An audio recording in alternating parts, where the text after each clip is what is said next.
Welcome to Classics on Twitch. Today the players present a performance of Jean Racine's Phaedra. First performed in 1677 in Paris, this play by Jean Racine reimagines Seneca's ancient Greek myth for a 17th century French audience. The tragedy of Phaedra examines the complex themes of family, desire, and duty, while asking which is more important, our duties or our desires. The stage is set. The players are ready. Let us join them on the sun-baked shores of the Peloponnesian coast, located in southern Greece, for Phaedra.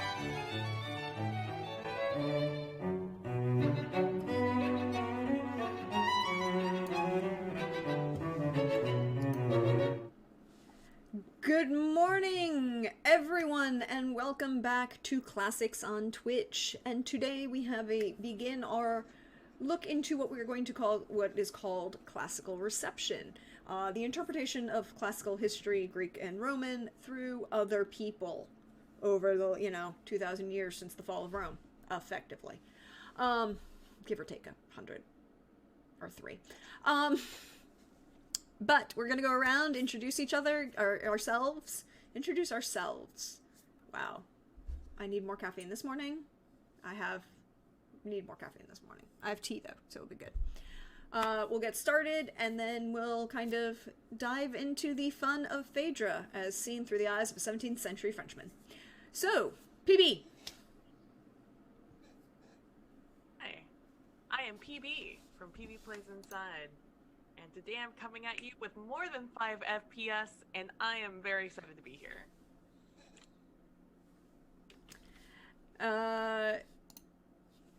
Good. That is good. Having more than 5 FPS is a fabulous thing for you. Kat, welcome back. Thank you again. It's glad to be back. I enjoy these. Good morning. I'm Kat Clark of Cord, and I spend my morning watching these, and it's always a pleasure to take part. Thank you again for coming to play. And last but certainly not least, Bill, thank you, my friend. Hello, thank you for doing this. I'm Bill. You can find me at Bill of the Forest on Twitter. I have an Instagram, but nothing happens on it too much.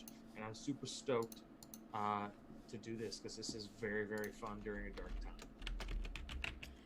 Yes, it is. It is a lot of fun, and we enjoy all of the fun. So, today we are doing Phaedra, which is about Greek mythology about Theseus and Phaedra and all of the drama that comes from, being Theseus. And we will be diving into an interpretation of this by Jean Racine, who is a 17th century French playwright. We will be doing this in translation, y'all. We're not doing this in French. We're doing this in English. So if you wish to follow along, we have this command for the script right here for you, so you can follow along with us. This is the script we are using. It makes things a lot easier, so we are all on the same page.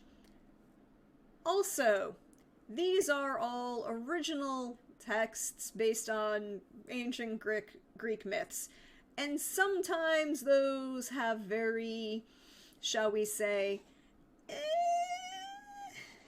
terminology, thought processes.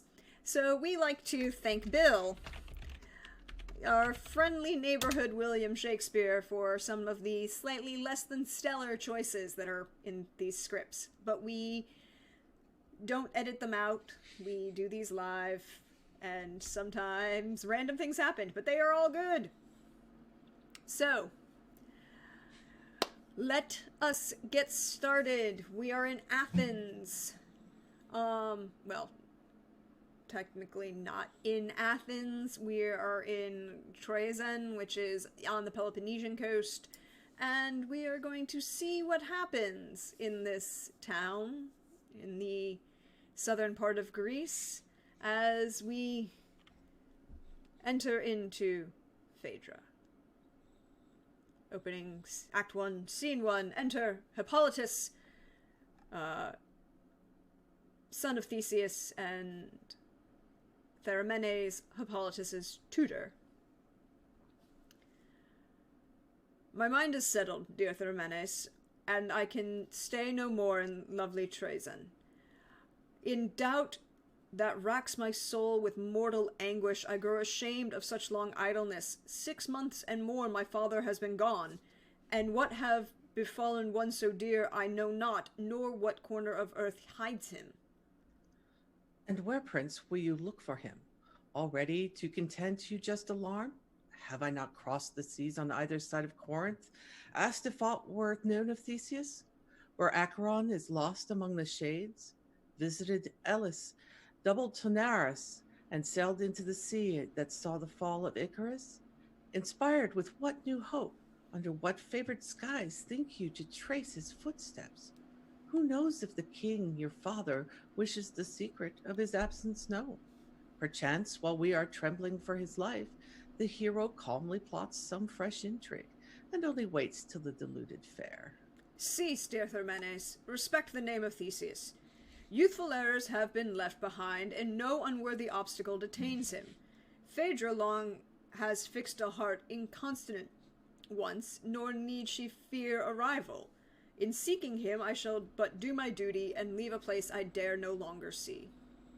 Indeed. When, Prince, did you begin to dread these peaceful haunts, so dear to happy childhood, where I have seen you oft prefer to stay, rather than meet the tumult and the pomp of Athens in the court? What dangers shun you, or shall I say what grief? That happy time is gone, and all is changed since these shores the gods sent Phaedra. I perceive the cause of your distress. It is the queen whose sight offends you. With a stepdame's spite, she schemed your exile soon as she set eyes on you. But if her hatred is not wholly vanished, it has at least taken a milder aspect. Besides, what danger can a dying woman, one too who longs for death, bring on your head? Can Phaedra, sickening of a dire disease, of which she will not speak, weary of life and of herself, form any plots against you? It is not her vain enmity I fear, another foe alarms Hippolytus. I fly, it must be owned, from young Archaea, the sole survivor of an impious race. What? You become her persecutor too? The gentle sister of the cruel sons of Pallas shared not in their perfidy. Why should you hate such charming innocence? I should not need to fly, if it were hatred. May I then, learning the meaning of your flight?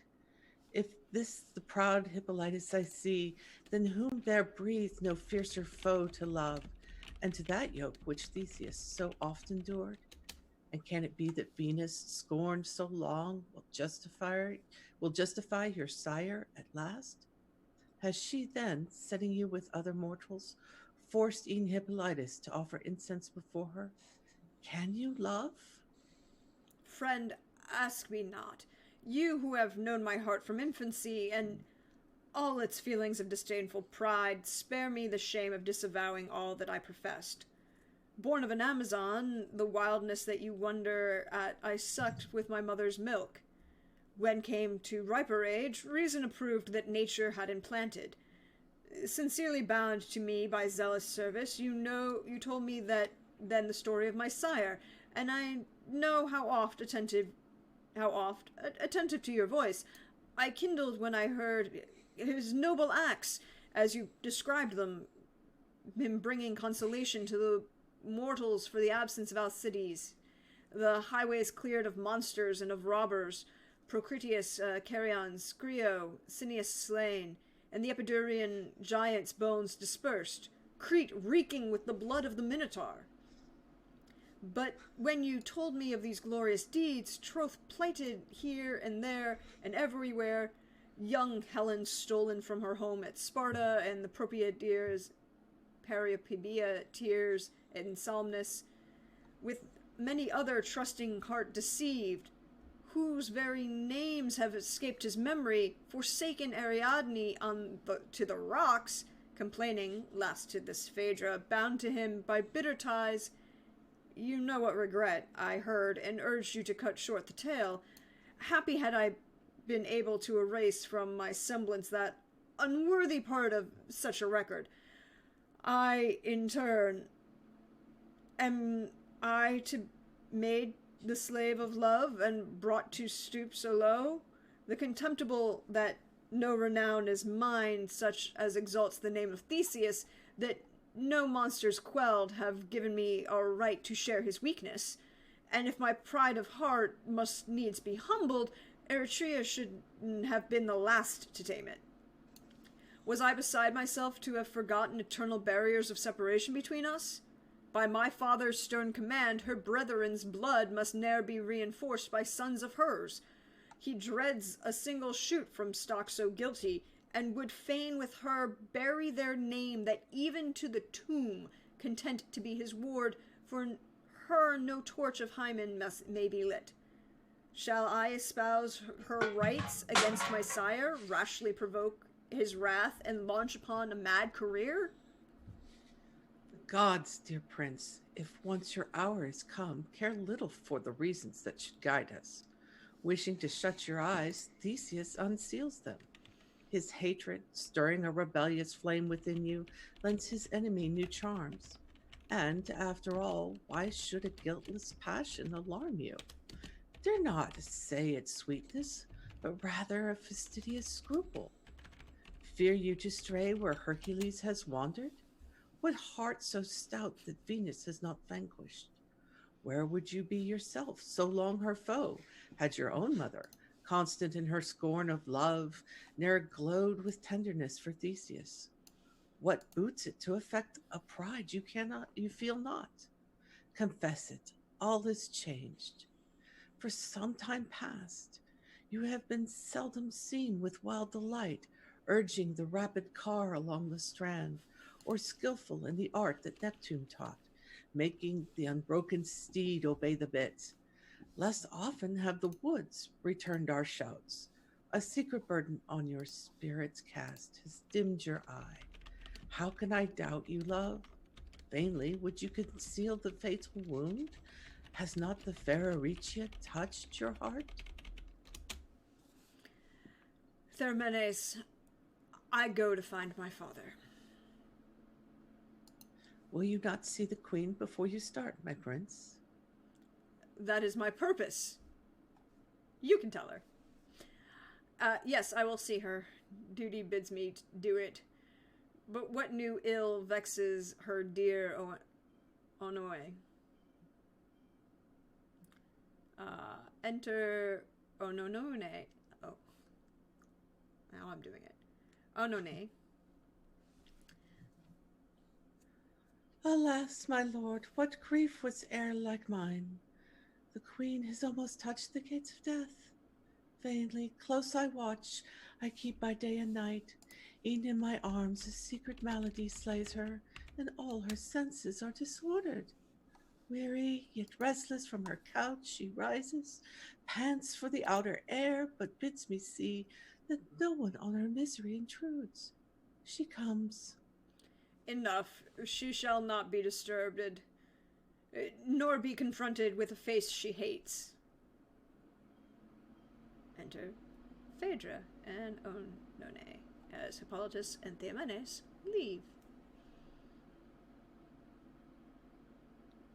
Gone far enough. Stay, dear Onone.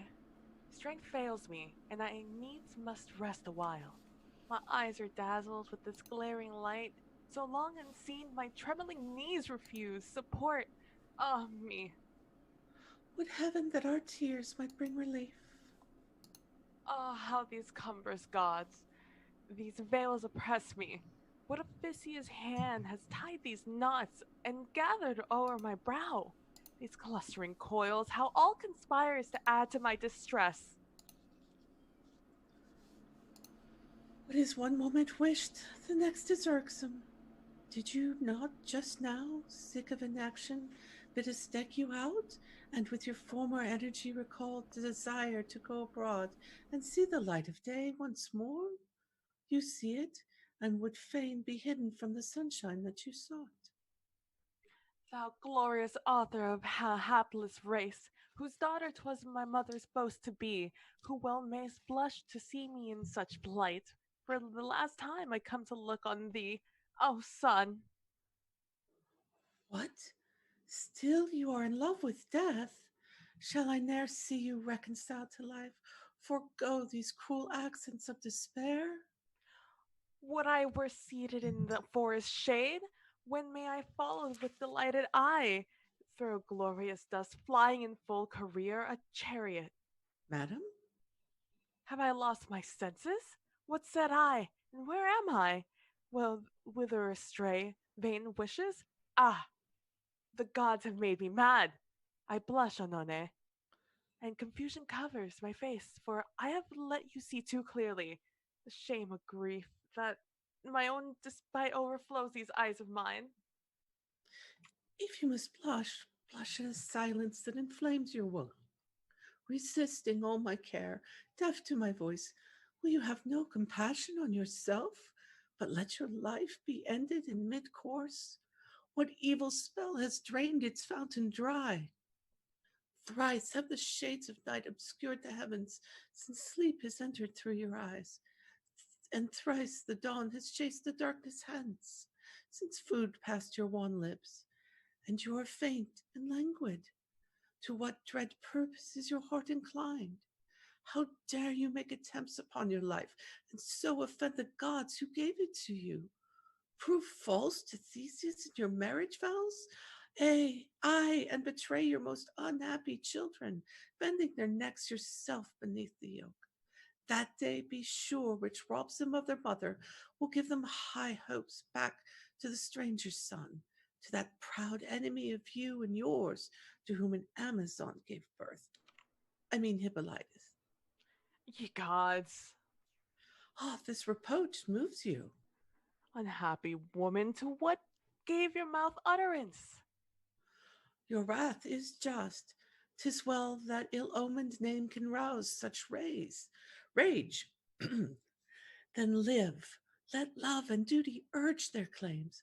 Live. Suffer not the son of Scythia, crushing your children neath his odious sway, to rule the noble offspring of the gods, the purest blood of Greece. Make no delay. Each moment threatens death. Quickly restore your shattered strength while yet the torch of life holds out and can be fanned into flame. Too long have I endured its guilt and shame. Why? What remorse gnaws at your heart? What crime can have disturbed you thus? Your hands are not polluted with the blood of innocence. Thanks be to heaven, my hands are free from stain. Would that my soul were innocent as they. Awful project have you then conceived, whereat your conscience should be still alarmed? Have I not said enough? Spare me the rest. I die to save myself at full confession.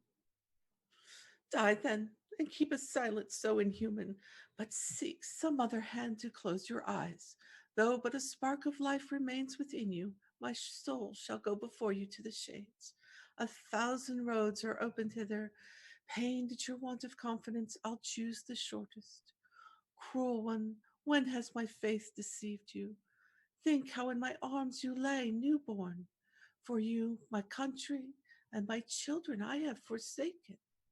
Do you thus repay my faithful service? What do you expect from words so bitter? Were I to break silence, horror would freeze your blood. What can you say to horrify me more than to behold you die before my eyes? When you shall know my crime, my death will follow none the less, but with the added stain of guilt. Dear madam, by all the tears I've shed for you, by these weak knees I clasp, relieve my mind from torturing doubt. It is your wish, then rise. I hear you. Speak.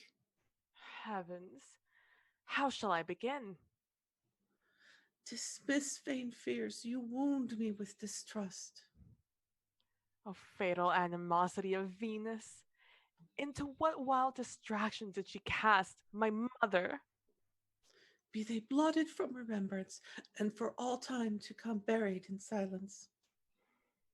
My sister, Ariadne, by what love were you betrayed to death on lonely shores, forsaken? Madam, what deep-seated pain prompts these reproaches against all your kin? It is the will of Venus, and I perish. Last most unhappy of a family, where all were wretched. Do you love? I feel all its mad fever. Ah, for whom? Here now, the crowning horror. Yes, I love. My lips tremble to say his name. Whom? Know you him, son of the Amazon whom I've oppressed so long? Hippolytus? Great gods! 'Tis you have named him. All my blood within my veins seems frozen. O despair, O cursed race, ill-omened journey, land of misery, why did we ever reach thy dangerous shores? My wound is not so recent. Scarcely had I been bound to Theseus by the marriage yoke, and happiness and peace seemed well secured. When Athens showed me my proud enemy, I looked, alternately turned pale and blushed, to see him, and my soul grew distraught. A mist obscured my visions and my voice faltered, my blood ran cold, then burned like fire. Venus I felt in all my fevered frame, whose fury had so many of my race pursued. With fervent vows I sought to shun her torments, built and decked for her a shrine, and there, mid countless victims, did I seek the reason I had lost, but all for naught, no remedy could cure the wounds of love. In vain I offered incense on her altars.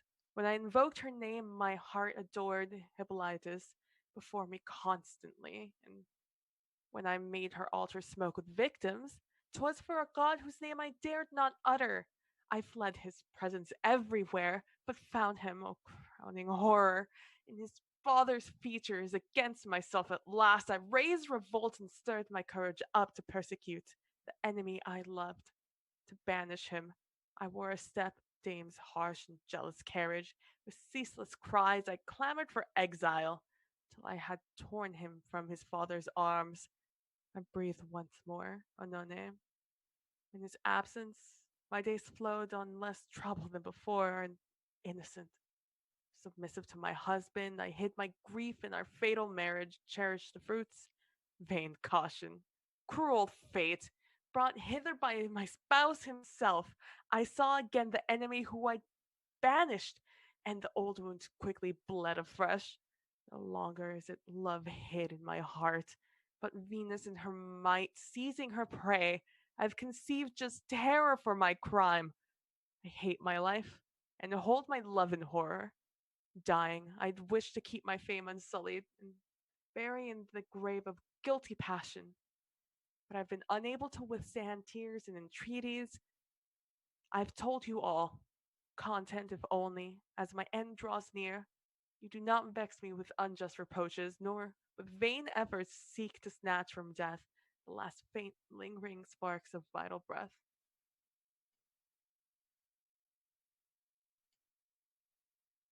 Enter Penelope. Fain would I hide from you tidings so sad, but 'tis my duty, madam, to reveal them. The hand of death has seized your peerless husband, and you are last to hear of this disaster. What say you, Penelope? The queen, deceived by a vain trust in heaven, begs safe return for Theseus, while Hippolytus, his son, learns of his death from vessels that are now in port. Ye gods. Divided councils sway the choice of Athens. Some would have the prince, your child, for master. Others, disregarding the laws, dare to support the stranger's son. 'Tis even said that a presumptuous faction would crown Eretria and the house of Pallas. I deemed it right to warn you of this danger. Hippolytus already is prepared to start, and should he show himself at Athens, 'tis to be feared the fickle crowd will all follow his lead. Enough. The queen who hears you by no means will neglect this timely warning. Good Penelope. Dear lady, I had almost ceased to urge the wish that you should live, thinking to follow my mistress to the tomb from which my voice had failed to turn you. But this new misfortune alters the aspect of affairs and prompts fresh measures. Madam, Theseus is no more. You must supply his place. He leaves a son, a slave if you should die, but if you live, a king. On whom has he to lean but you? No hand but yours will dry his tears. Then live for him, or else the tears of innocence will move the gods, his ancestors, to wrath against his mother. Live, your guilt is gone. No blame attaches to your passion now. The king's decease has freed you from the bonds that made the crime and horror of your love. Hippolytus no longer need be dreaded. Him you may see henceforth without reproach. It may be that, convinced of your aversion, he means to head the rebels, undeceive him, soften his callous heart, and bend his pride. King of this fertile land in Troezen, here his portion lies. But as he knows, the laws give to your son the ramparts that Minerva built and protects. A common enemy threatens you both. Unite them to oppose Aricia. To your counsel, I consent. Yes, I will live if life can be restored, if my affection for her son has power to rouse my sinking heart at such a dangerous hour.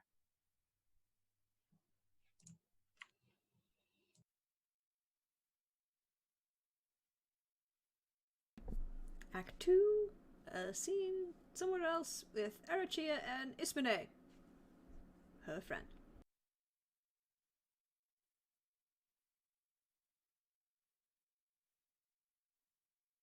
I think you have Arachia, PB.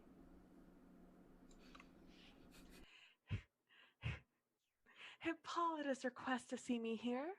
Hippolytus' desire to bid farewell. It's true, Ismene. Are you not deceived? The first result of Theseus' death. Prepare yourself to see from every side hearts turned towards you that were kept away by Theseus. Mistrust of her lot, at least, Aricia soon shall find all Greece fall low to do her homage. 'Tis not then, Ismene, an idle tale. Am I no more a slave? Have I no enemies? The gods oppose. Your peace no longer, and the soul of Theseus is with your brothers. Does the voice of fame tell how he died? Rumors incredible are spread. Some say that, seizing a new bride, the faithless husband by the waves was swallowed.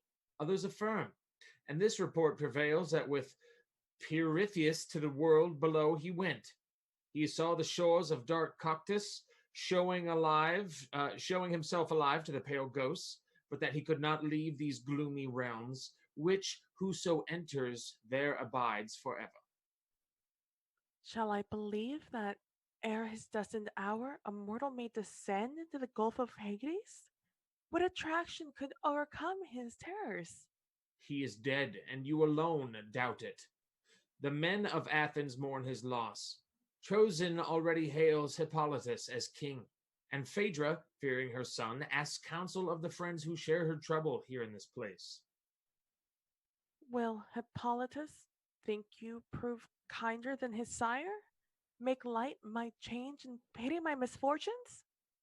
Yes, I think so, madam. Ah, you know him not, or you would never dream so hard a heart. Can pity feel, or me alone accept from the contempt in which he holds our sex? Has he not long avoided every spot where we resort?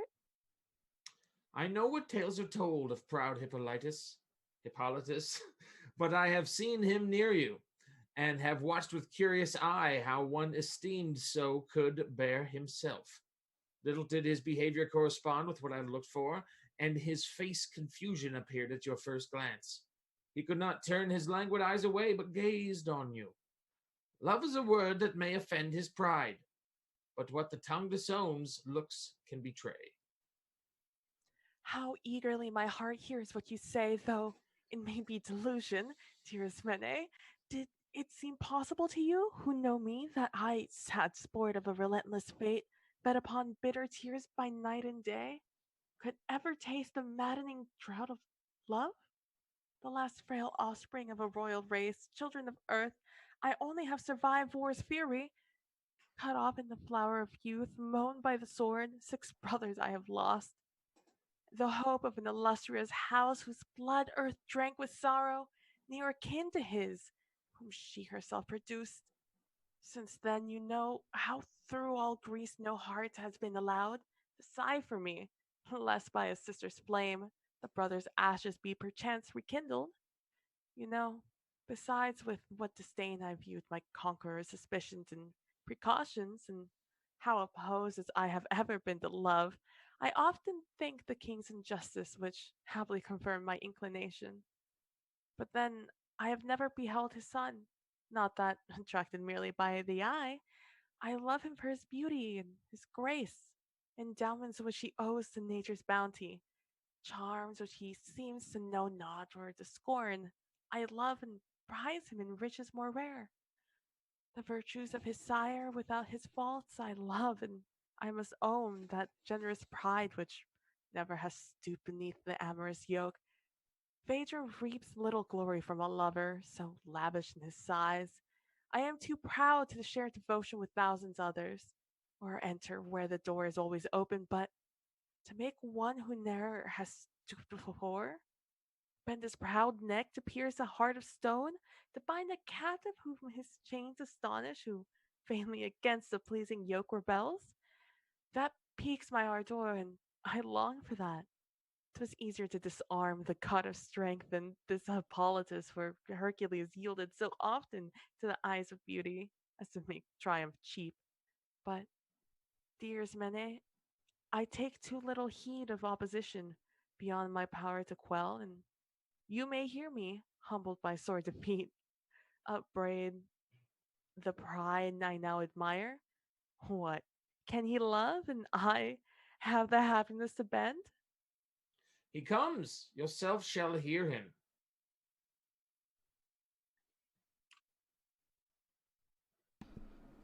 Enter Hippolytus. Lady, ere I go, my duty bids me tell you of your change of fortune. My worst fears are realized. My sire is dead. Yet, yes, his protracted absence was caused as I foreboded. Death alone, ending his toils, could keep him from the world concealed so long. The gods at last have doomed Alcides' friend, companion, and successor. I think your hatred, tender to his virtues, can hear such terms of praise without resentment, knowing them due. One hope have I that soothes my sorrow. I can free you from restraint. Lo, I revoke the laws that whose rigor moved my pity. You are at your own disposal, both heart and hand, here, in my heritage in Troezen, where my grandsire Pythias reigned of yore, and I am now acknowledged king. I leave you free as myself, and more. Your kindness is too great, 'tis overwhelming. Such generosity that pays disgrace with honor, lends more force than you can think to those harsh laws from which you would release me. Athens, uncertain how to fill the throne of Theseus, speaks of you, anon of me, and then of Phaedra's son. Of me, my lord? I know myself excluded by strict law. Greece turns to my reproach a foreign mother. But if my brother were my only rival, my rights prevailed o'er his clearly enough to make my careless of the law's caprice. My forwardness is checked by juster claims. To you I yield my place, or rather own that it is yours by right, and yours the scepter as handed down from Earth's great son, Erechtheus. Adoption placed it in the hands of Aegeus. Athens, by him protected and increased, welcomed a king so generous as my sire, and left your hapless brothers in oblivion. Now she invites you back within her walls. Protracted strife has cost her groans enough, Her fields are glutted with your kinsman's blood, fattening the furrows out of which it sprung at first. I rule this Troezen, while the son of Phaedra has in Crete a rich domain. Athens is yours. I will do all I can to join for you the votes divided now between us. Stunned at all I hear, my lord, I almost fear a dream deceives me. Am I indeed awake? Can I believe such generosity? What god has put it into your heart? Well, is the fame deserved that you enjoy? That fame falls short of truth.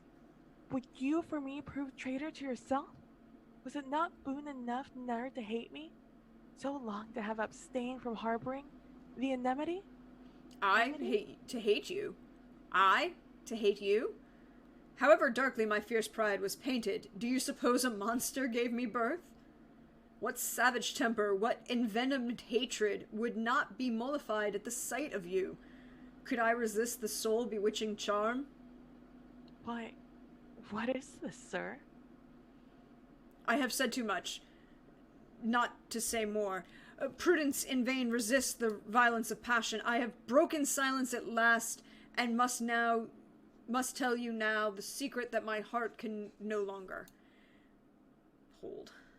You see before you an unhappy instance of hasty pride, a prince who claims compassion, I who, so long the enemy of love, mocked at his fetters and despised his captives, who, pitying poor mortals that were shipwrecked, in seeming safety viewed the storms from land, now find myself to the same fate exposed, tossed to and fro upon a sea of troubles. My boldness has been vanquished in a moment, and humbled is the pride wherein I boasted. For nearly 6 months past, ashamed, despairing, bearing where'er I go the shaft that rends my heart, I struggle vainly to be free from you and from myself. I shun you, present. Absent I find you near. I see your form in the dark forest depths. The shades of night, nor less broad daylight, bring back to my view the charms that I avoid. All things conspire to make Hippolytus your slave. For fruit of my bootless sighs, I fail to find my formal self. My bow and javelins please me no more. My chariot is forgotten. With all the seas God's lessons, and the woods echo my groans instead of joyous shouts, urging my fiery steeds. Hearing this tale of passion so uncouth, you blush perchance at your own handiwork. With what wild words I offer you my heart, such captive held by silken jest.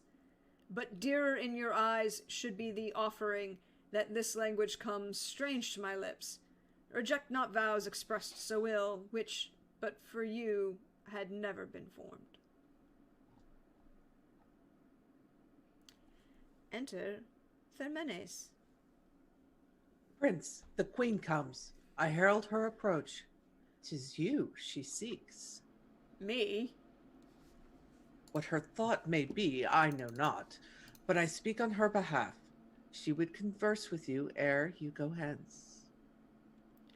What shall I say to her? Can she expect... You cannot, noble prince, refuse to hear her. However convinced she is your enemy, some shade of pity to her tears is due. Shall we part thus, and will you let me go, not knowing if my boldness has offended the goddess I adore? Whether this heart left in your hands...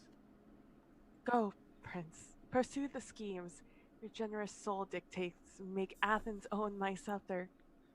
All the gifts you offer me will I accept, but this high throne of empire is not the one most precious in my sight. Exit Eurychia and, well, Hippolytus and Thermenes. Friend, is all ready? But the queen approaches. Go, see the vessel in fit trim to sail. Haste, bid the crew aboard and hoist the signal. Then soon return and so deliver me from interview most irksome.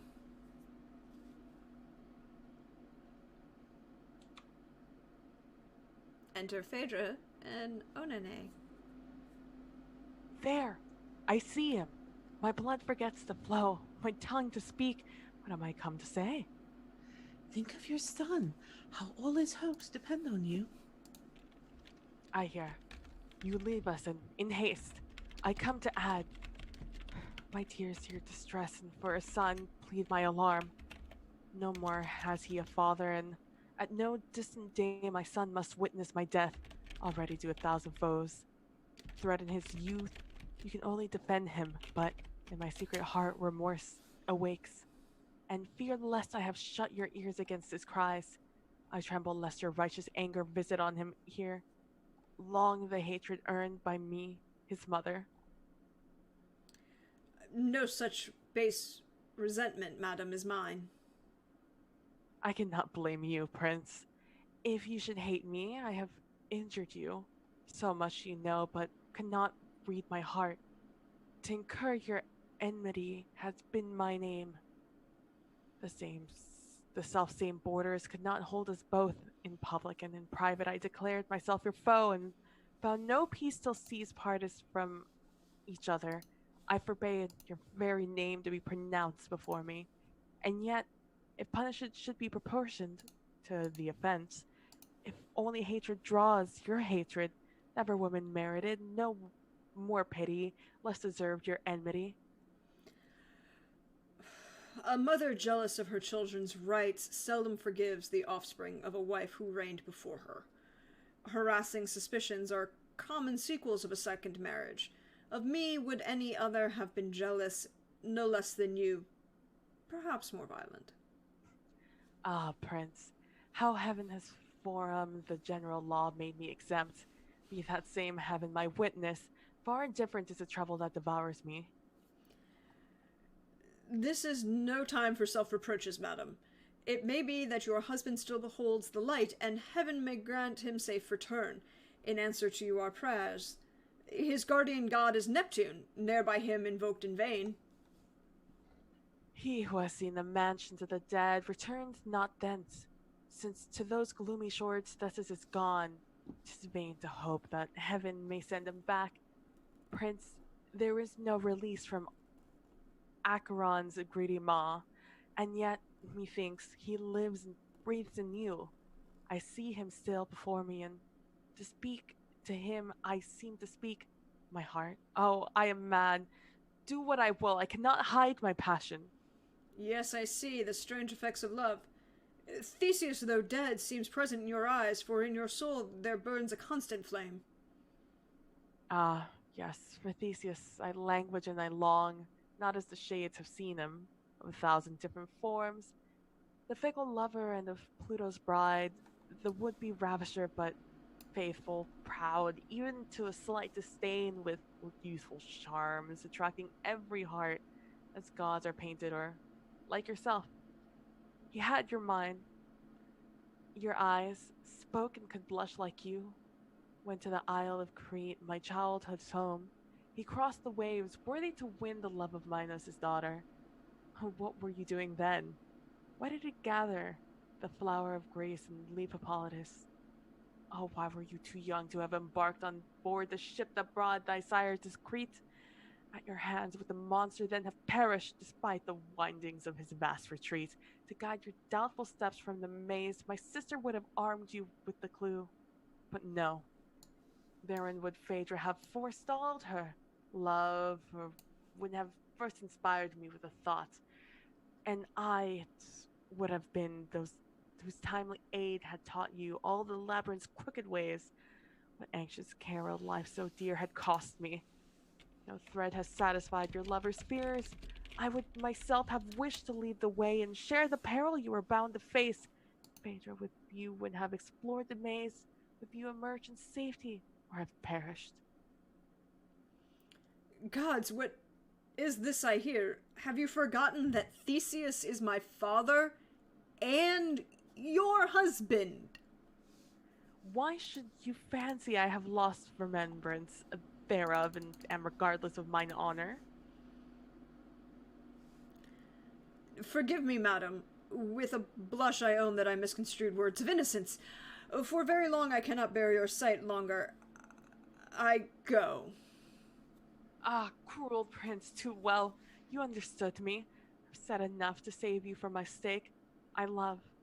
But think not that at the moment when I love you most, I do not feel my guilt. No weak compliance has fed the poison that infects my brain. The ill-starred subject of celestial vengeance, I am not so detestable to you as to myself. The gods will bear me witness, who have within my veins kindled this fire. The gods who take this barbarous delight in leading a poor mortal's heart astray. Do you yourself recall to mind the past? 'Twas not enough for me to fly. I chased you out of the country, wishing to appear inhuman, odious, to resist you better. I sought to make you hate me, all in vain. Hating me more, I loved you none the less. Your charms were you lent to you by your misfortunes. I have been drowned in tears and scorched by fire. Your own eyes might convince you of the truth. If for one moment you could look at me, what is't I say? Think you this vile confession that I have made is what I meant to utter? Not daring to betray a son to whom I trembled, 'twas to beg you not to hate him I came. Weak purpose of a heart too full of love for you to speak aught besides. Take your revenge. Punish my odious passion. Prove yourself worthy of your valiant sire, and rid the world of an offensive monster. This Theseus's widow dare to love his son. The frightful monster. Let her not escape you. Here is my heart. This is a place to strike. Already prompt to expiate its guilt. I feel it leap impatiently to meet your arm. Strike home. Or, if it would disgrace you to steep your hand in such polluted blood, if that were punishment mild to slake your hatred, lend me your sword, if not your arm. Quick, give it. What, madam, will you do? Just gods! But someone comes. Go, fly from shame. You cannot escape if seen by any thus. Enter the menace. Is that the form of Phaedra that I see? Hurried away? What mean these signs of sorrow? Where is your sword? Why are you pale, confused? Friend, let us fly. I am indeed confounded with horror and astonishment extreme. Phaedra... But no. Gods, this is a dreadful secret. Remain forever buried in oblivion. The ship is ready if you wish to sail, but Athens has already given her vote. Their leaders have consulted all her tribes. Your brother is elected. Phaedra wins. Phaedra? A herald, charged with a commission from Athens, has arrived to place the reins of power in her hands. Her son is king. Ye gods who know her, do you thus reward her virtue? A faint rumor, meanwhile, whispers that Theseus is not dead, but in Epirus he has shown himself. But after all my search, I know too well. Let nothing be neglected. This rumor must be traced back to its source. If it found unworthy of belief, let us set sail, and cost whate'er it may, to hands deserving trust the scepter's sway.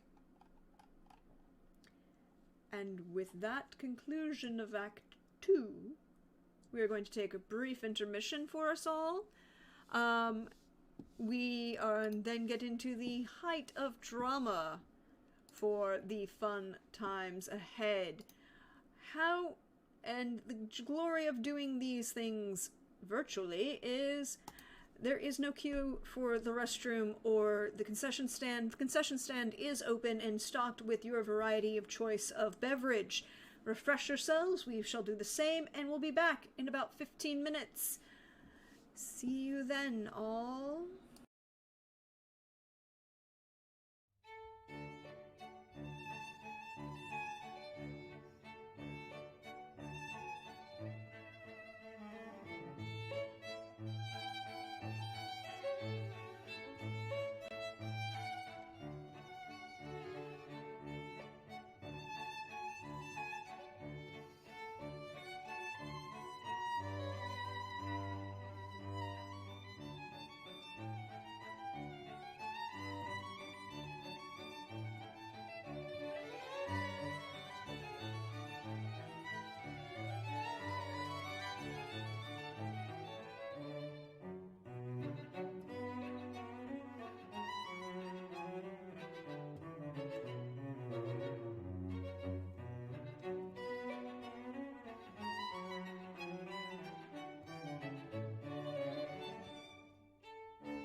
And welcome back, all. We hope you are refreshed. We hope you have the concession stand had your choice of beverage, that there was no queue for the bathroom, and that you are ready to dive back into the second half of this interesting drama of politics and family dynamics. So, we begin Act 3, Scene 1, with Phaedra and Onene.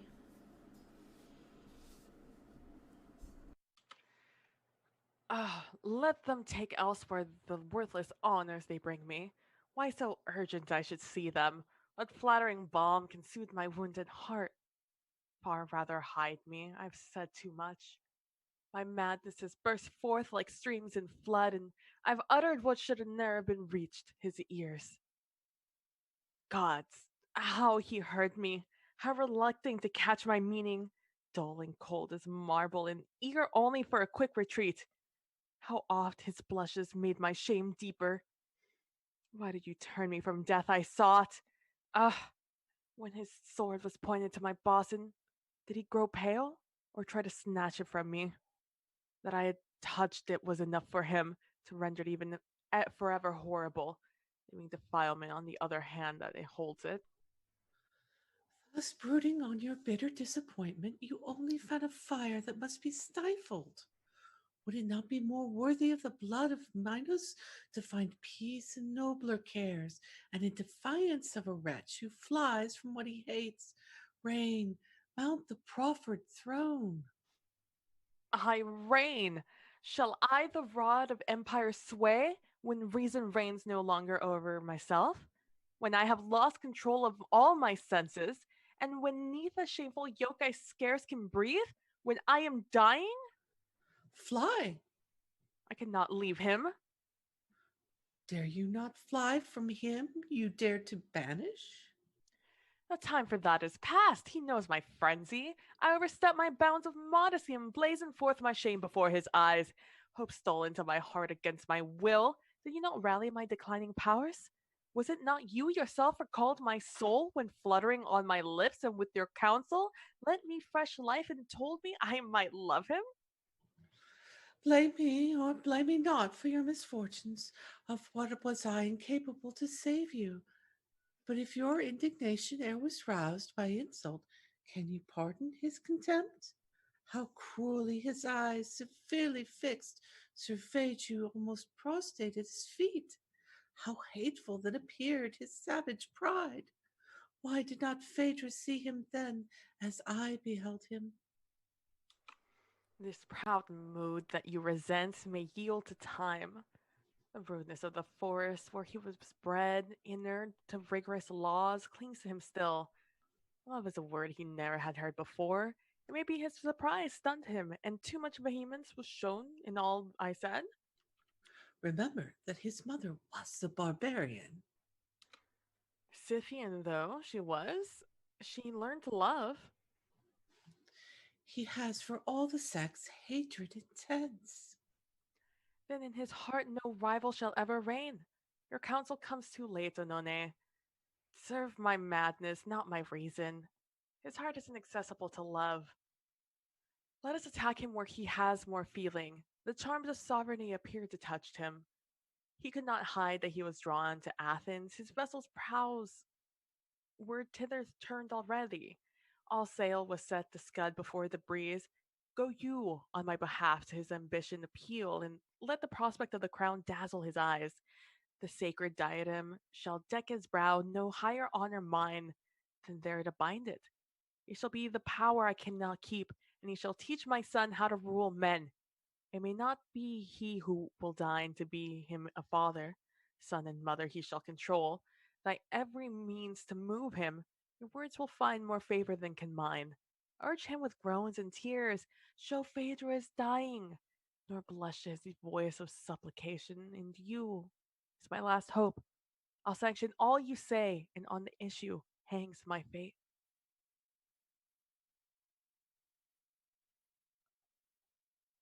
Venus implacable, implacable. Oh, we'll do it again. Venus implacable, who ceased me shamed and sore confounded. Have I not enough been humbled? How can cruelty be stretched farther? Thy chefs have all gone home, and thou hast triumphed. Wouldst thou win a new renown? Attack an enemy more contumacious? Hippolytus neglects thee, braves thy wrath, nor ever at thine altar bow the knee. Thy name offends his proud, disdainful ears. Our interests are alike. Avenge thyself, force him to love. But what is this, Anone? Returned already? He detests me, then, and will not hear you. Madam, you must stifle a fruitless love. Recall your former virtue. The king who was thought dead will soon appear before your eyes. Theseus has just arrived. Theseus is here. The people flock to see him with eager haste. I went by your command to find the prince, but when with 1,000 shouts the air was rent. My husband is alive? That is enough, Anone. I have owned a passion that dishonors him. He lives, I ask that know no more. What? I foretold it, but you refused to hear. Your tears prevailed over my just remorse. Dying this morn, I have deserved compassion. Your advice I took, and die has dishonored. Die? Just heavens! What have I done today? My husband comes, with him his son, and I shall see the witness of my adulterous flame. Watch with what face I greet his father, while my heart is baked with sighs he has scorned, and tears that could not move him moisten mine eyes. Think you that his respect for Theseus will induce him to conceal my madness, nor disgrace his sire and king? Will he be able to keep back the horror he has for me? His silence would be vain. I know my treason, and I like the boldness of those abandoned women who can taste tranquility in crime and show a forehead. Oh, bash it and recognize my madness. Recall it all. Those vaulted roofs, methinks. These walls can speak and ready to accuse me. Wait but my husband's presence to reveal my perfidy. Death only can remove this weight of horror. It is such a misfortune to cease to live. Death causes no alarm to misery. I only fear the name that I shall leave behind me. For my sons, how sad a heritage. The blood of Jove might justly swell the pride that boasts descent from heaven, but heavy weighs a mother's guilt upon her offspring. Yes, I dread the scorn that will cast on them with too much truth for my disgrace. I tremble when I think that, crushed beneath that curse, they'll never dare to raise their eyes. Doubt not, I pity both. Never was fear more just than yours. Why, then expose them to this ignominy. Why will you accuse yourself? You thus destroy the only hope that's left. It will be said that Phaedra, conscious of her perfidy, fled from her husband's sight. Hippolytus will rejoice that dying you should lend him his charge support. What can I answer him? He'll find it easy to confute my tale, and I shall hear him with an air of triumph to every open ear repeat your shame. Sooner than I may fire from heaven consume me, deceive me not. Say, do you love him still? How look you on now this contemptuous prince? As on a monster frightful to my nines. Why yield him then an easy victory? You fear him? Venture to accuse him first, as guilty of the charge which he may bring this day against you. Who can say 'tis false? All tells against him. In your hands his sword happily left behind, your present trouble, your past distress, your warnings to his father, his exile which your earnest prayers obtained. What? You have me slander innocence? My zeal has need of naught from you but silence. Like you I tremble, and am loath to do it. More willingly I'd face 1,000 deaths, but since without this bitter remedy I lose you, and to me your life outweighs all else, I'll speak. Theseus, howe'er enraged, will do no worse than banish him again. A father, when he punishes, remains a father, and his ire is satisfied with a light sentence. But if guiltless blood should flow, Is not your honor a more moment? A treasure far too precious to be risked? You must submit whatever it dictates, for when our reputation is at stake, all must be sacrificed, conscience itself. But someone comes. 'Tis Theseus. And I see Hippolytus, my ruin plainly written in his stern eyes. Do what you will. I trust my fate to you. I cannot help myself. Fortune no longer fights against my wishes. Madam, and to your arms restores. Stay, Theseus. Do not profane endearments that were once so sweet, but which I am unworthy now to taste. You have been wronged. Fortune has proved spiteful, nor in your absence spared your wife. I am unfit to meet your fond caress. How I may bear my shame, my only care henceforth. Strange welcome for your father, this. What does it mean, my son? Phaedra alone can solve this mystery, but if my wish can move you, let me never see her more. Suffer Hippolytus to disappear forever from the home that holds your wife. You, my son? Leave me? 'Twas not I who sought her. 'Twas you who led her footsteps to these shores. At your departure you thought met, my lord, to trust Aricia and the queen to this Trosian land, and I myself was charged with their protection. But what cares henceforth need keep me here? My youth of idleness has shown its skill enough of paltry foes that range the woods. May I not quit a life of such inglorious ease and dip my spear in nobler blood? Ere you had reached my age, more than one tyrant, monster more than one, had felt the weight of your stout arm. Already, successful in attacking insolence, you had removed all dangers that had infested our coasts to east and west. The traveler feared outrage no longer. Hearing of your deeds, already Hercules relied on you and rested from his toils, while I, unknown, son of so brave a sire, am far behind even my mother's footsteps.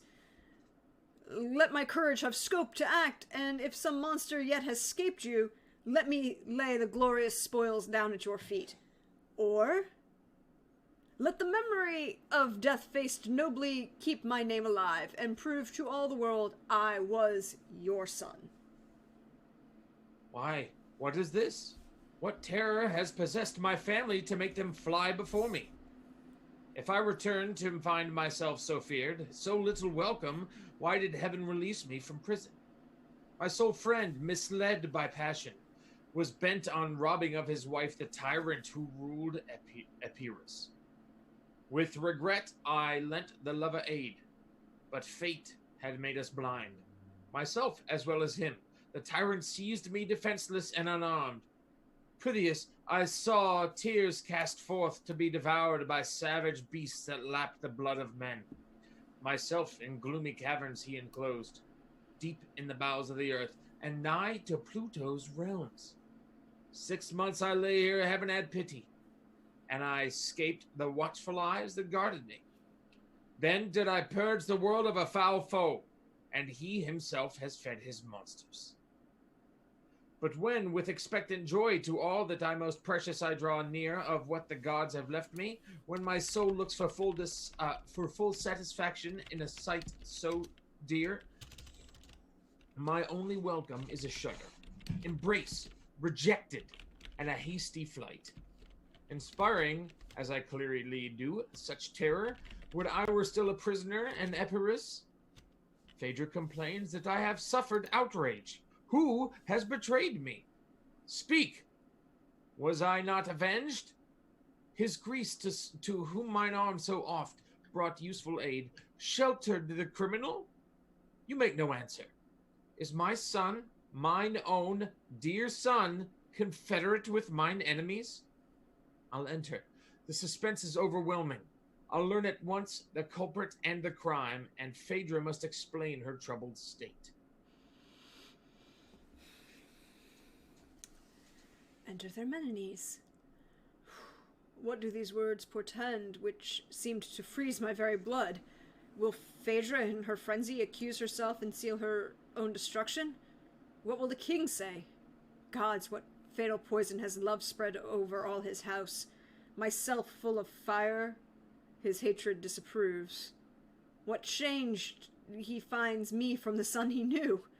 With dark forebodings in my mind alarmed, but innocence has surely naught to fear.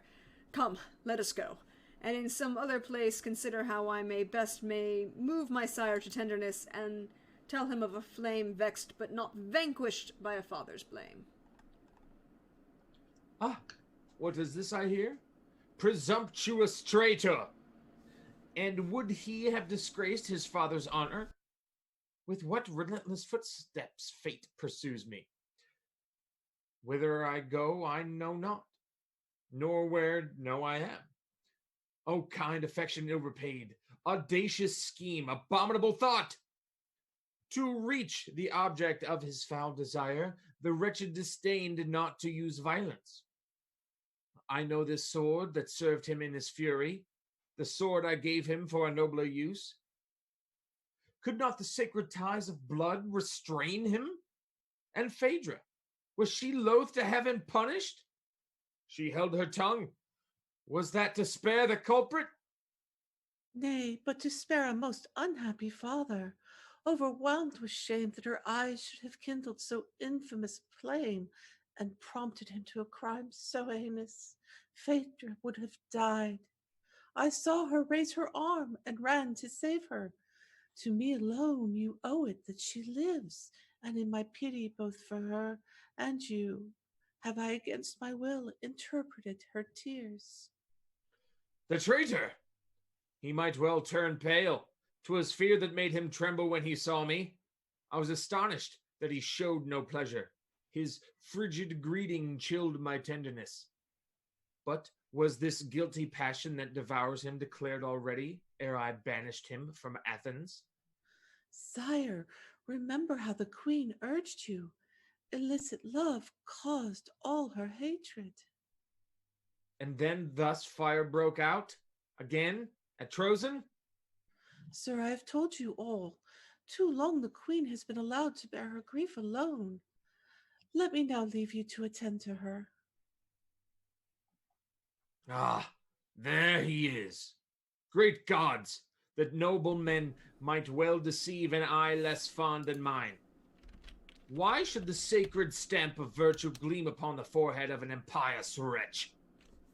Ought not the blackness of a traitor's heart to show itself by sure and certain signs? My father, may I ask what fatal cloud has troubled your majestic countenance? Dare you not trust the secret to your son? Traitor! How dare you show yourself before me? Monster, whom heaven's bolts have spared too long! Survivor of that robber crew whereof I cleansed the earth, after your brutal lust scorned even to respect my marriage bed, you venture, you, my hated foe, to come into my presence, here where all is full of your foul infamy. Instead of seeking some unknown land that never heard my name, fly, traitor, fly! Stay not to tempt the wrath that I can scarce restrain, nor brave my hatred.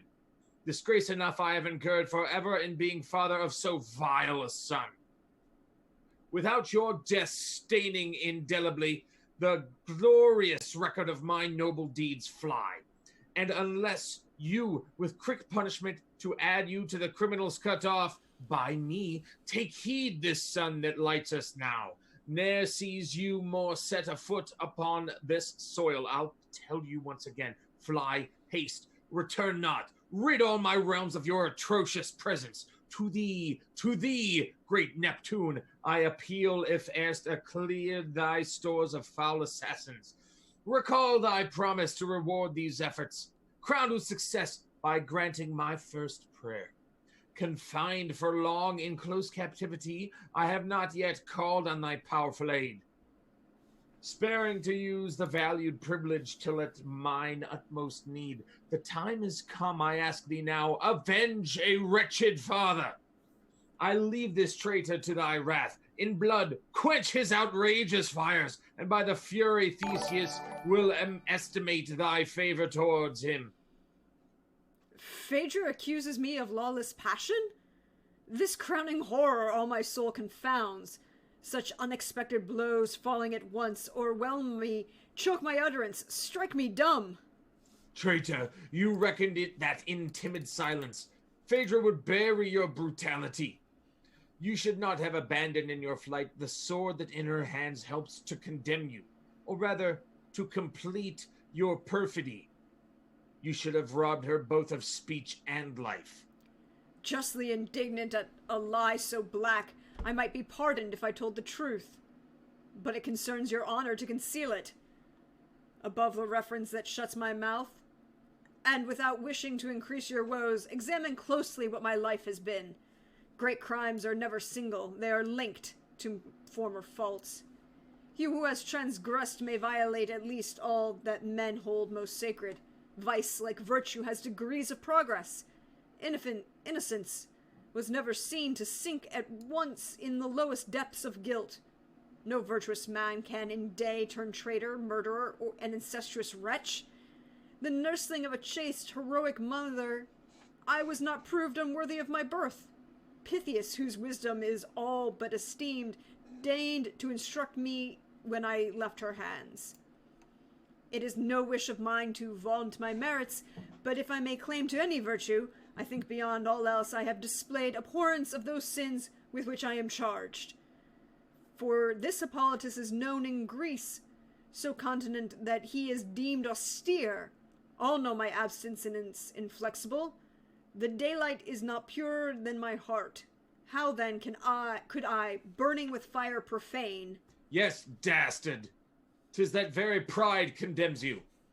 I see the odious reason of your coldness. Phaedra alone bewitched your shameless eyes, your soul to others' charms indifferent, disdained the blameless fires of lawful love. No, father, I have hidden it too long, this heart that has not disdained a sacred flame. Here at your feet I own my real offense. I love, and love in truth where you forbid me. Bound to her Erychia by my heart's devotion, the child of Pallas has subdued your son. A rebel by your laws, her I adore, and breathe forth ardent sighs for her alone. You love her? Heavens! But no, I see the trick. You feign a crime to justify yourself. Sir, I have shunned her for 6 months and still love her. To you yourself I came to tell it, trembling the while. Can nothing clear your mind of your mistake? What oath can reassure you? By heaven and earth and all the powers of nature. The wicked never shrink from perjury. Cease, cease, and spare me some irksome protestations, if your false virtue has no other aid. Though it to you seem false and insecure, Phaedra has a secret cause to know it's true. Ah!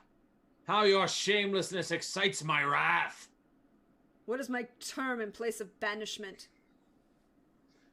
Were you beyond the pillars of Alcides, your perjured presence were too near me yet.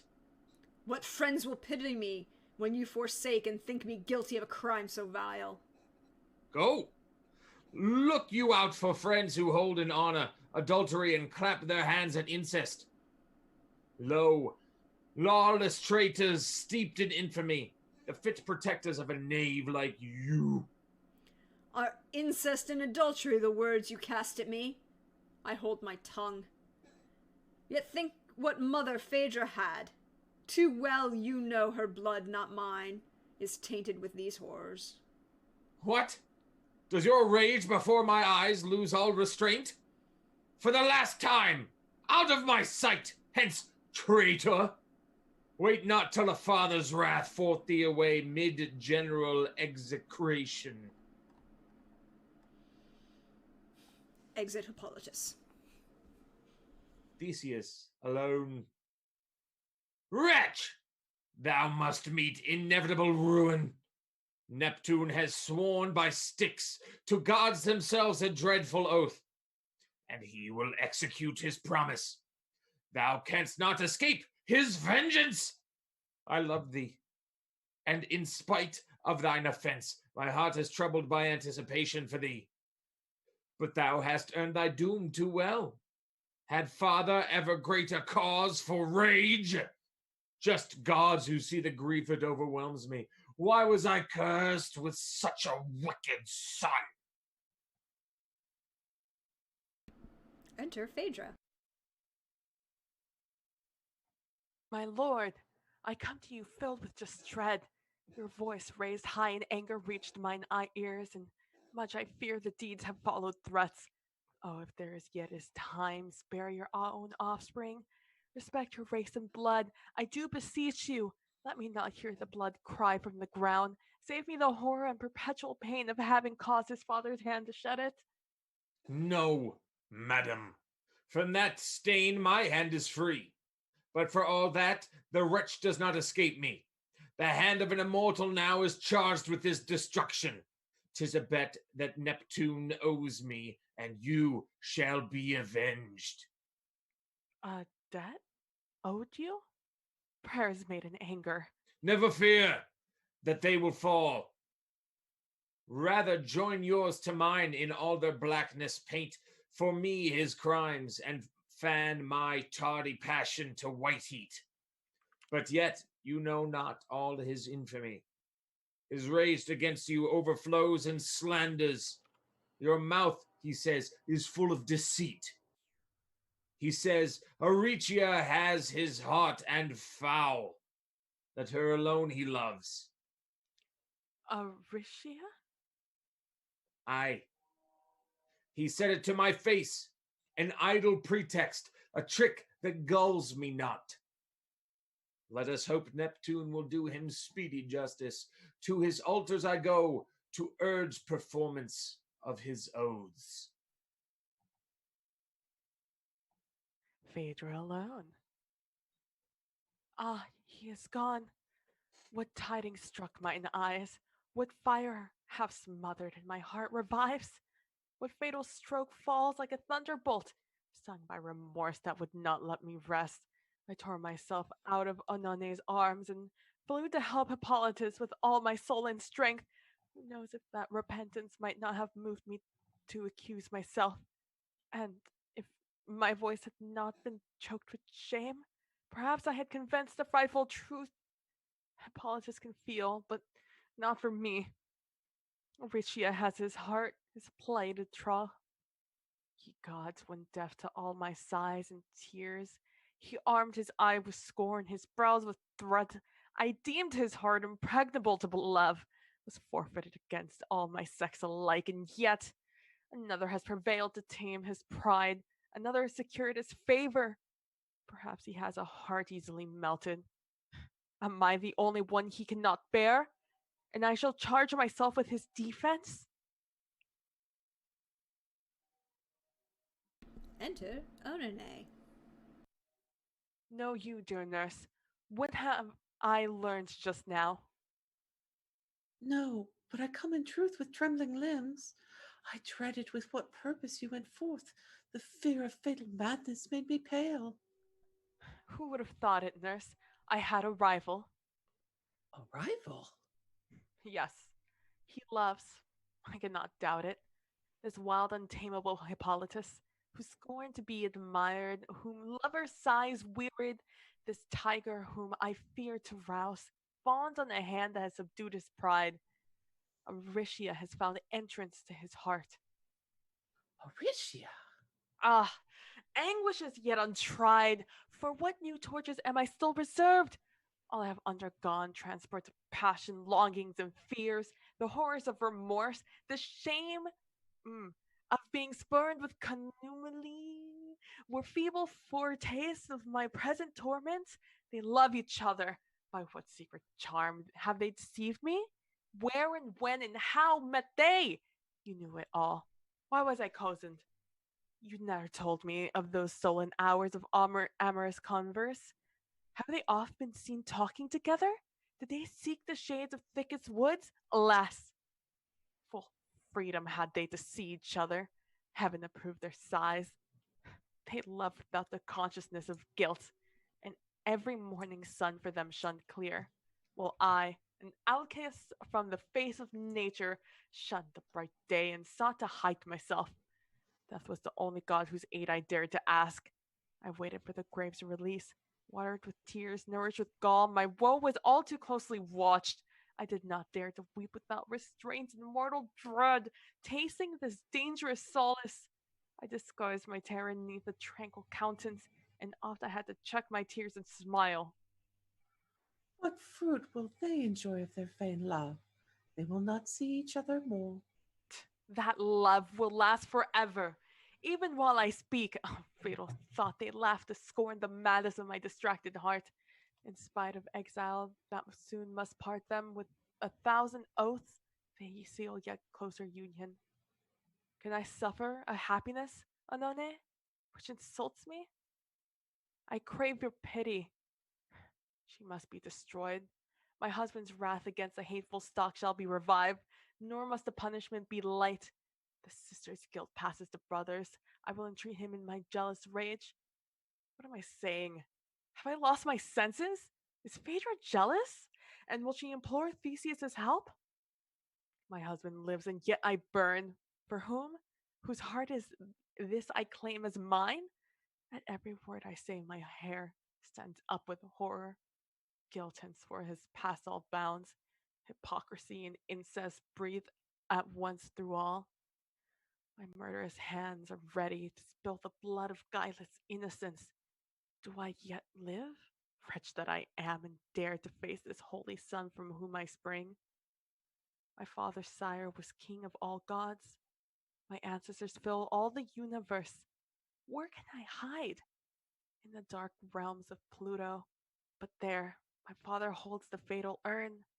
His hands award the irrecoverable doom. Minos is the judge of all the ghosts in hell.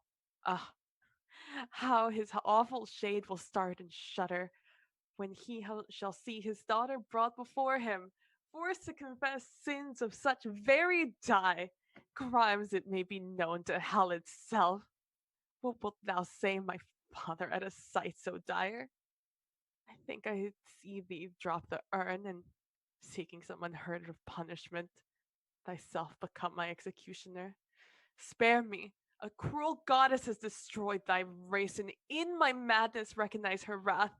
Alas, my aching heart has reaped no fruit of pleasure from the frightful crime, the shame of which pursues me to the grave and ends in torment lifelong misery.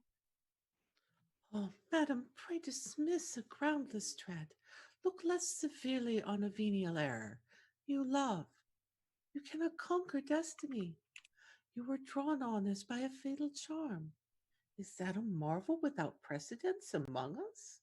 Has love triumphed over you and o'er none else? Weakness is natural to man. A mortal to a mortal's lot submit. You chafe against a yoke that others have long since borne. The dwellers in Olympus, the gods themselves, who terrify with threats the sins of men, have burned with lawless fires. What word are these I hear? What counsel this you dare to give me? Will you to the end pour poison in mine ears? You have destroyed me. You brought me back when I should have quitted the light of day, made me forget my duty and see Hippolytus till then avoided. What hast thou done? Why did your wicked mouth with blackest lies slander his blameless life?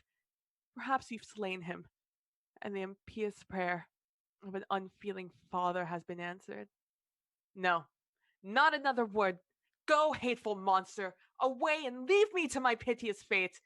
May heaven with just pay you just deserts, and may your punishment forever be a terror to all those who would, like you, nourish the artful wiles, the weaknesses of princes, push them to the brink of ruin to which their hearts incline, and smooth the path of guilt. Such flatterers doth the wrath of heaven bestows on kings as its most fatal gift. Oneni alone. O gods, to serve her, what have I done? This is the due reward that I have won.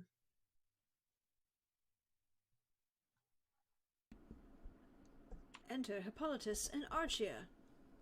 Beginning of Act 5. Can you keep silent in this mortal peril? Your father loves you. Will you leave him thus deceived? If in your cruel heart you scorn my tears, content to see me nevermore? Go, part from poor Aricia, but at least going, secure the safety of your life. Defend your honor from a shameful stain, and force your father to recall his prayers. There is yet his time. Why out of mere caprice leave the field free to Phaedra's calumnies? Let Theseus know the truth. Could I say more, without exposing him to dire disgrace? How should I venture, by revealing all, to make my father's brow grow red with shame? The odious mystery of you alone is known. My heart has been outpoured to none save you and heaven. I could not hide from you, judge if I love you. All I fain would hide, even from myself. But think under what seal I spoke. Forget my words, if that may be, and never let so pure a mouth disclose this dreadful secret. Let us trust to heaven my vindication, for the gods are just. For their own honor will they clear the guiltless. Sooner or later, punished for her crime, Phaedra will not escape the shame she merits. I ask no other favor than your silence. In all besides, I give my wrath free scope. Make your escape from this captivity. Be bold to bear my company in flight. Linger not here in accursed soil, where virtue breathes a pestilent air. To cover your departure, take advantage of this confusion caused by my disgrace. The means of flight are ready. Be assured you have as yet, no other guards than mine. Powerful defenders all maintain our quarrel. Argos spreads open arms, and Sparta calls us. Let us appeal for justice to our friends, not suffer Phaedra in a common ruin, joining us both to haunt us from the throne and aggrandize her son by robbing us. Embrace this opportunity. What fear restrains? You seem to hesitate. Your interest alone prompts me to urge boldness. When I am all on fire, how comes it that you are ice? Fear you to follow then a banished man? Dear to me would be such exile. With what joy my fate to yours united could I live, by all the world forgotten. But not yet has that sweet tie bound us together. How then can I steal away with you? I know the strictest honor forbids me not out of your father's hands to free myself. This is no parent's home, and flight is lawful when one flies from tyrants. But you, sir, love me, and my virtue shrinks. No, your reputation is to me as dear as to yourself. A nobler purpose brings me to you. Fly from your foes and follow a husband. Heaven, that sends us these misfortunes, set us free the human instruments the pledge between us. Torches do not always light the face of Hymen. At the ancient gates of Troezen, mid ancient tombs where princes of my race lie buried, stands a temple, ne'er approached by perjurers, where mortals dare not make false oaths, for instant punishment befalls the guilty. Falsehood knows no stronger check than what is present there, the fear of death that cannot be avoided. Thither then we'll go, if you consent, and swear to love forever, take the guardian god to witness our solemn vows, and his paternal care entreat. I will invoke the name of all the holiest powers, chaste Diane and the Queen of Heaven, yea, all the gods who know my heart will guarantee my sacred promise. The king draws near. Depart, make no delay. To mask my flight, I linger yet one moment. Go you, and leave me some trusty guide to lead my timid footsteps to your side. Exit Hippolytus. Ye gods, throw light upon my troubled mind. Show me the truth which I am seeking here. Get ready, dearest Mene, for our flight. Your color comes and goes. You seem confused, madam. What business had my son with you? Sire, he was bidding me farewell forever. Your eyes, it seems, contain that stubborn pride, and the first sighs he breathes are paid to you. I can't deny the truth. He has not, sire, inherited your hatred and injustice. He did not treat me like a criminal. That is to say, he swore eternal love. Do not rely on that inconstant heart. To others has he sworn as such before. He, sire? You ought to check his roving taste. How could you bear a partnership so vile? And how can you endure the vilest slander should make a life so pure as black as pitch? Have you so little knowledge of his heart? Do you so ill distinguish between guilt and innocence? What mist before your eyes blinds them to virtue so conspicuous? Ah, 'tis too much to let false tongues defame him. Repent! Call back your murderous wishes, sire. Fear lest heaven in its severity hate you enough to hear and grant your prayers. Often their wrath the gods accept victims, and oftentimes chastise us with their gifts. No, vainly would you cover up his guilt. Your love is blind to his depravity. But I have witness irreproachable. Tears have I seen, true tears that may be trusted. Take heed, my lord. Your hands invincible have rid the world of monsters numberless. But all are not destroyed. One you have left, alive. Your son forbids me to say more, knowing with what respects he still regards you. I should too much distress him if I dare complete my sentence. I will imitate his reverence and, to keep silence, leave you. What is there in her mind? What meaning lurks in speech begun but to be broken short? Would both deceive me with a vain pretense? Have they conspired to put me to the torture? And yet, despite my stern severity, what plaintive voice cries deep within my heart? A secret pity troubles and alarms me. Onani shall be questioned once again. I must have clearer light upon this crime. Guards, bid Onani to me, and come alone. Enter Penelope. I know not what the queen intends to do, but from her agitation dread the worst. Fatal despair is painted on her features. Death's pallor is already in her face. Onani, shamed and driven from her sight, has cast herself into the ocean depths. None knows what prompted her deed so rash, and now the waves hide her from us forever. What say you? Her sad fate seems to have added fresh trouble to the queen's tempestuous soul. Sometimes, to soothe her secret pain, she clasps her children close and bathes them with her tears.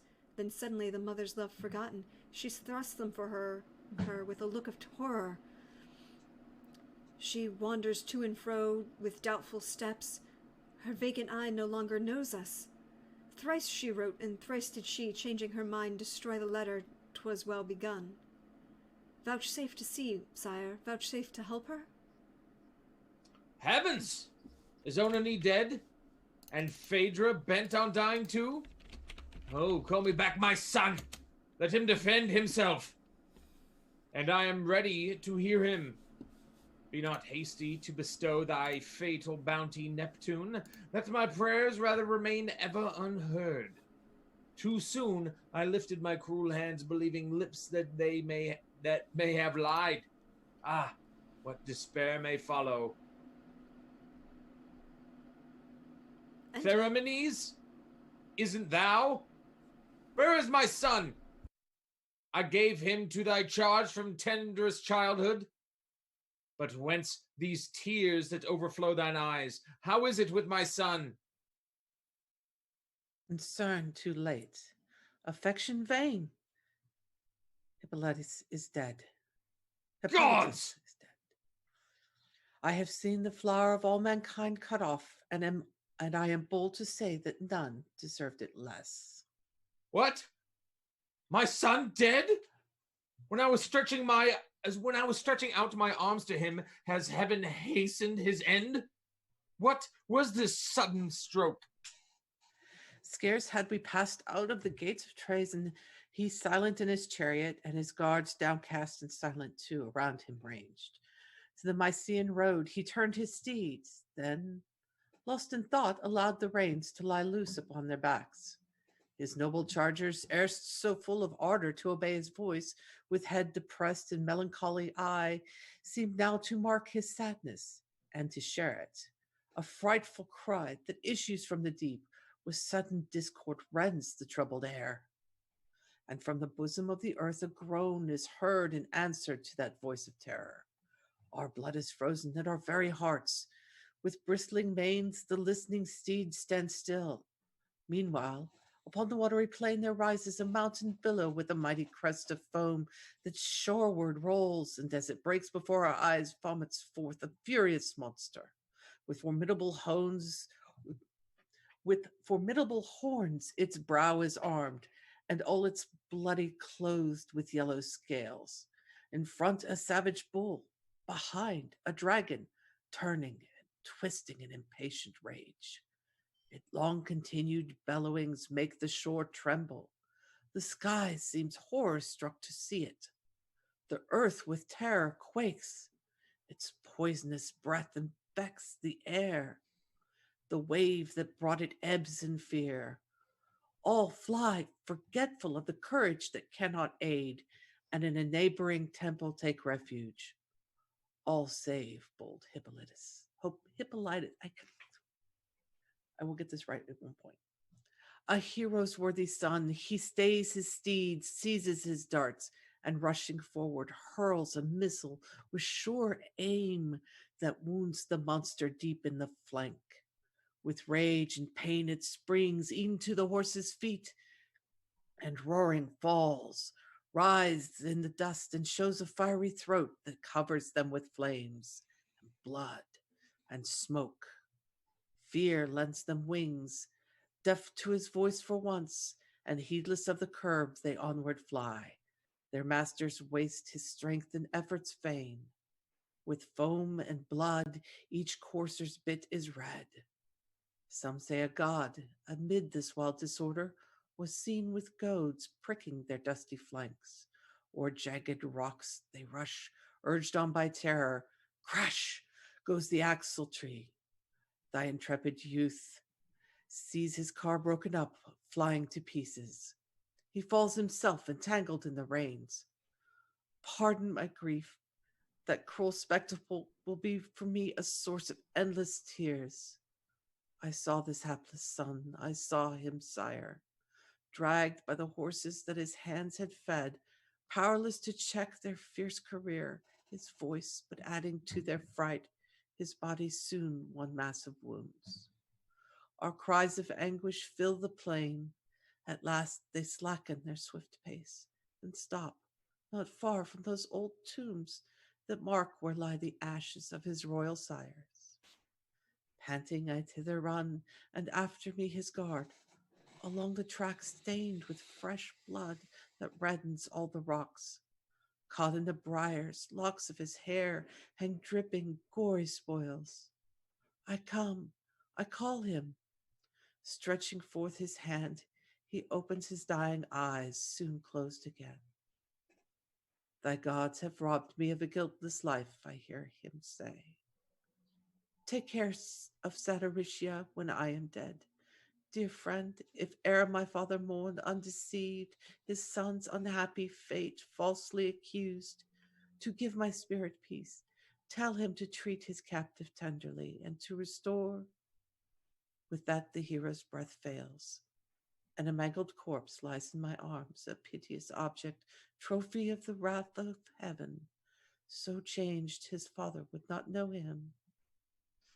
Alas, my son, dear hope forever lost. The ruthless gods have served me but too well, and for what a life of anguish and remorse am I reserved. Aricia at that instant, flying from you, comes timidly to take him for husband there in presence of the gods. Thus drawing nigh, she sees the grass all red and reeking, sees, sad sight for lover's eye, Hippolytus stretched there, pale and disfigured. but for a time doubtful of her misfortune, unrecognized the hero she adores. She looks and asks, "Where is Hippolytus?" Only too sure at last that he lies there before her, with sad eyes that silently reproach the gods. She shudders, groans, and falls swooning all but lifeless at his feet. Ismene, all in tears, kneels down beside her and calls her back to life, life that is naught but sense of pain. And I, to whom this light is darkness now, come to discharge the duty the hero has imposed on me, to tell thee his last request, a melancholy task. But hither comes his mortal enemy. Enter Phaedra, Penelope, and guards. Madam, you've triumphed, and my son is killed. But what room have I for fear? How justly suspicion racks me that in blaming him I erred, but he is dead. Accept your victim. Rightly or wrongly slain, let your heart leap for joy. My eyes shall be forever blind. Since you accuse him, I'll believe him guilty. His death affords me cause enough for tears. Without a foolish search for further light, which, powerless to restore him in my grief, might only serve to make me more unhappy, far from this shore and far from you, I'll fly. For here the image of my mangled son would haunt my memory and drive me mad.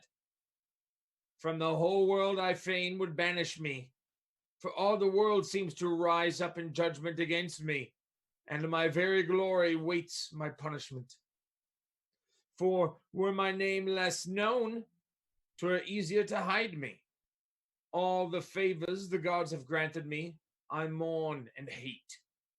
Nor will I importune them with vain prayers henceforth forever.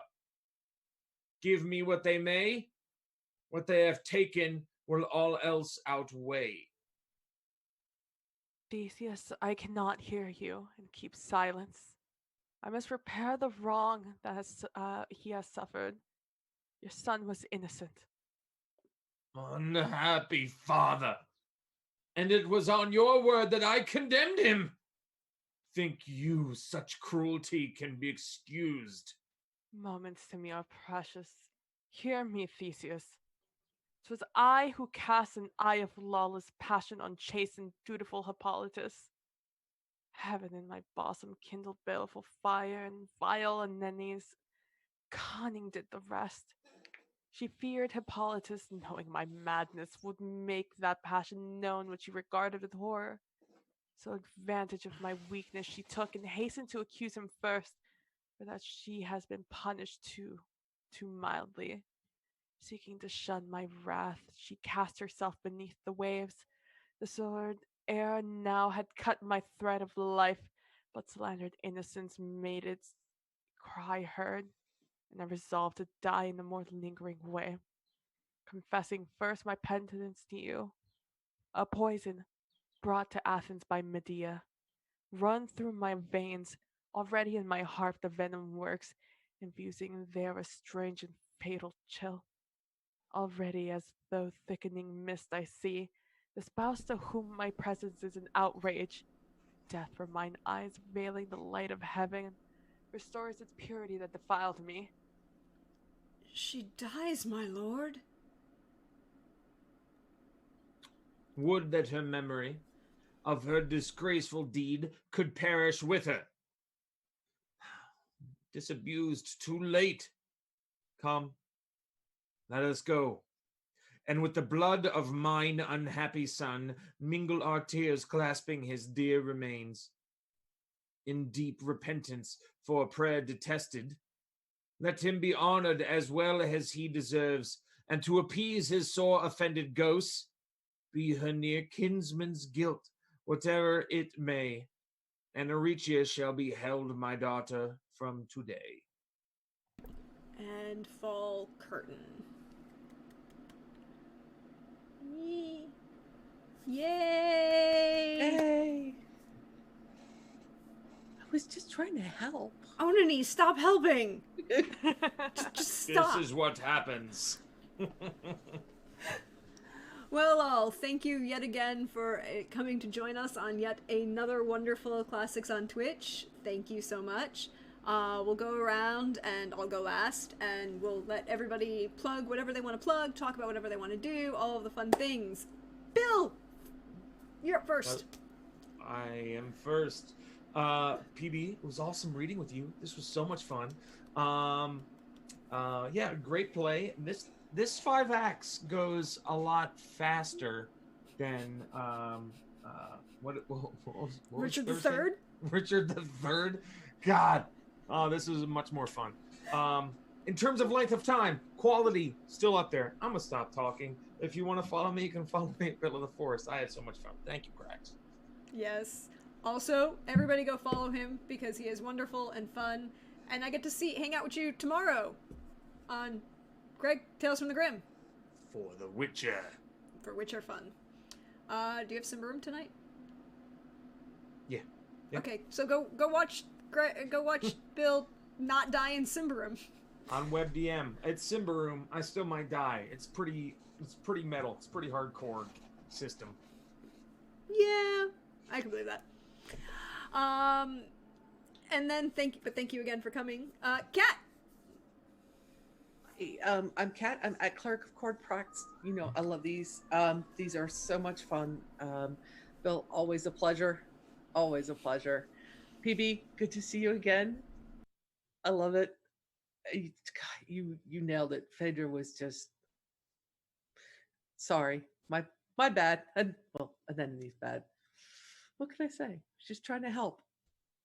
I'm Kat. I'm at Clerk of Cord. And I play games on the internet with my friends when I'm not watching them play games. Let's see. Next is Wednesday, tomorrow, 7 p.m. Eastern at Other Doc with Jim, coming back for Volume 2 of Masks with more teenage angst. We saved the city, but have we? We shall see. Who knows? Thank you again for coming. Thank you for hanging out. Always Thank wonderful. you for having me. Yes. Arnie, stop helping. You're not helping. PB, thank you. You were wonderful as Phaedra. We loved it all. Very, very much. It was so much fun to play with you guys. Or read with you guys, I guess technically is what it is. Oh, it was so good. All of you were so good. I am PB. You can find me at PB Plays Inside and everything, pretty much. I do variety streaming over on Twitch. Today we're probably going to be doing some Destinying later today. And yeah, that's basically it. You follow me on Twitter and talk to me because we have a good time. Yes. Follow the other half of the Lady Detectives because she is cool and a lot of fun. But as for me, hi all, you know me, I'm at Deirdre Donlan on Twitter, and this is my channel, Praxico with Thesmiophoria. I hang out on Twitch and do a lot of games with my friends, but this is where we perform classics on Twitch. We are finished, the rest of the week is Classical Reception, which is how classical myths, ancient Greek and Rome, or history is interpreted by other people. And tomorrow we start a trilogy of Roman history as viewed through the eyes of one William Shakespeare. Tomorrow is Coriolanus, Thursday is Julius Caesar, and Friday is Antony and Cleopatra. Yes, always thank Bill for the joys that is happening. Come back tomorrow at 11 a.m. For some more fun times with Coriolanus. You can find me tomorrow with Bill over on Tales from the Grim for some Witcher fun, as we have our penultimate episode of that game for Season 1. Then Friday over on Wandering DM for some cyberpunk fun. And then Saturday on Wandering DM for the finale of Vampire the Masquerade Nightfall, as the city of New York has become much more complicated in recent weeks, and we shall see what happens there. But again, thank you for all the follows, thank you for the subscriptions, thank you for all the donations and wonderful fun. We look forward to seeing you tomorrow, and although the curtain falls for today, it'll rise again tomorrow. Thank you very much, all.